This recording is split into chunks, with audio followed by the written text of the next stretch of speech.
Mix by AG recording studio.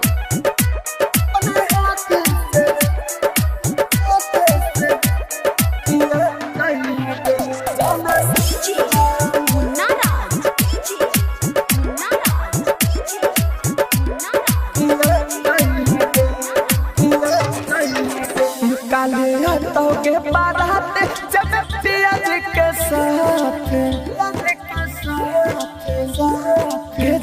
काले हाथों के बारात जब पिया जी के साथ हाँ लड़ते तू हमर साजा दई है जान ससुरा में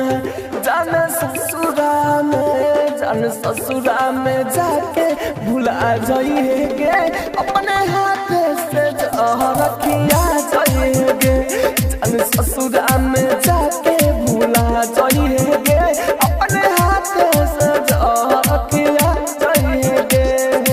mix by AG recording studio.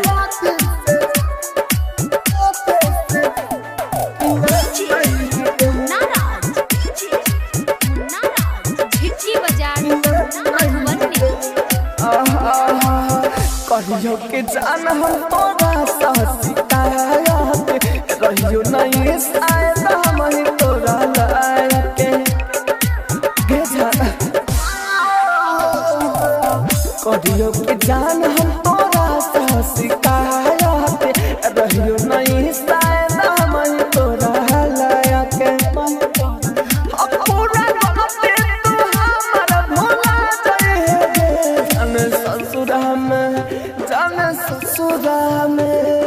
ससुरा में जाके भुला जाइएगे अपने हाथ से रखिया जाइएगे जान ससुरा में जाके भुला जाइएगे अपने हाथ से रखिया जाइएगे। आप सुन रहे हैं एजी एंटरटेनमेंट की धमाकेदार प्रस्तुति।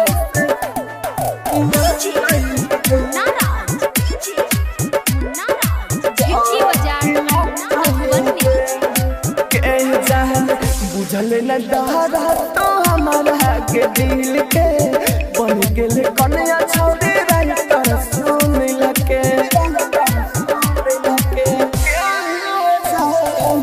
बुझल न डरा ते हमारा के दिल के बन गेले कन्या तो राइटर सुन लके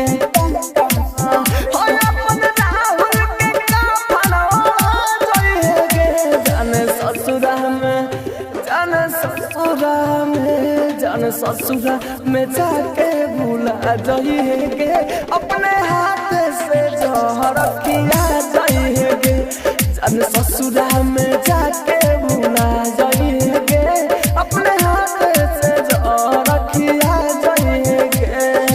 mix by AG recording studio Roshanpur Sapaha.